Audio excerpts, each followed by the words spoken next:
and welcome to another Epic Games Free Games of the Week review. And this week is for October the 6th until the October the 13th. We have these two free games, Rising Hell and Slain Back from Hell.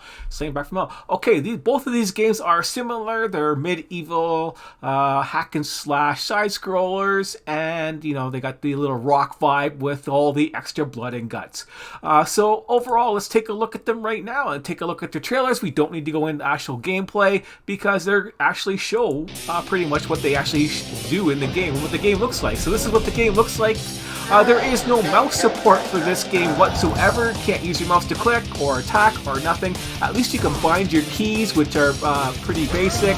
And this one here is you just travel upwards in this game right here.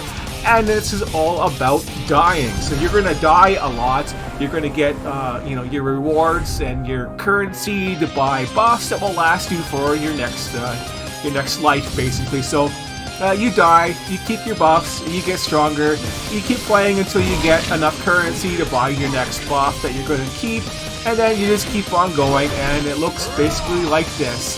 There's a whole bunch of added annoyances for the fights. Yeah, there's an example of the store right here, you can see, and the example of the buffs that you get to keep for after you buy them. And you just end up dying a lot, and it's, there's going to be like boss fights where the boss just hits everything on the screen. There's no choice except for you to die. And so, yeah, you're still getting around not dying in this game and going back to the start and trying to do the levels over and over again. It is, overall, it's just very simple, just has blood and guts and stuff like that. And that is it. Very bad on the controls. It's not streamlined. I didn't find it streamlined at all when I tried to play it, and it was just basic. You just keep going traveling upward, and that is it for the game. Yeah. So overall, this game is going to get a 2 out of 10, just because it is playable and it is basically a cheap game right there, as you saw, like a whole $10. You saw that for a second. A whole $10 game, side scroller. So it is, if you like side scroller games and you think you got something to do or prove, you can go ahead and play it, but you're just going to end up dying a lot and have your fun doing that. And this other game is the same thing. So that's why it doesn't get a 1 out of 10. At least it's actually playable and stuff like that. And it's okay for a side scroller. But these side scroller games are a dime a dozen these days, and this would have been good like 10 years ago type deal. So here we go with Slain Back from Hell. The same thing, at least the mouse works in this one only if you pick a preset on your controls. So you have preset controls, so you can't even keybind in this game. And of course, the mouse doesn't work in the menu system. God knows why they can't, figure out how to get a mouse to work. But yeah, this is the basic gameplay right here. It looks nice and all this kind of stuff, but this is another game where you play and you die, and you go back to your save point and you try again. This one here, you got a mana bar, you can see it up there, so you can cast a little bit of basic spells. You get some, like old games, you get upgrades. You saw him with an axe there for a second, but you're just running around, jumping, and there's hidden traps like that right there. You can barely see that trap. There's other hidden traps in there you can barely see that if you walk on, you die. So there's just way too many things that are going to kill you that you can't even notice, because, the whole screen is red and blood and gore, and then there's a little red blood and gore trap below you. How do you notice that? Until you find it the first time and you die, and then you go back and start again. Fun.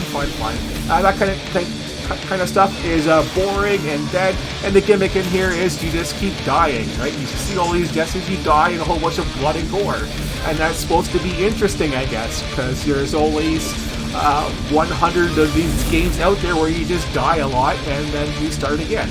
So that is it. Little rock punk game like this, and this one here gets another 2 out of 10.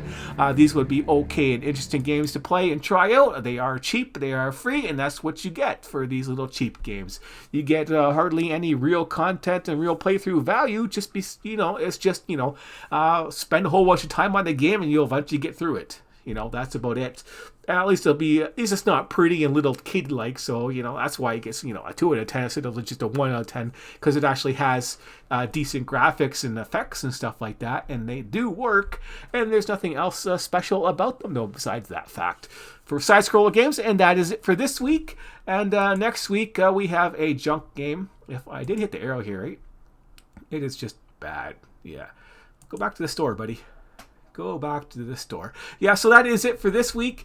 These two games right here, both 2 out of 10. And next week we got Toe Jam and Earl. Why bother with that one there?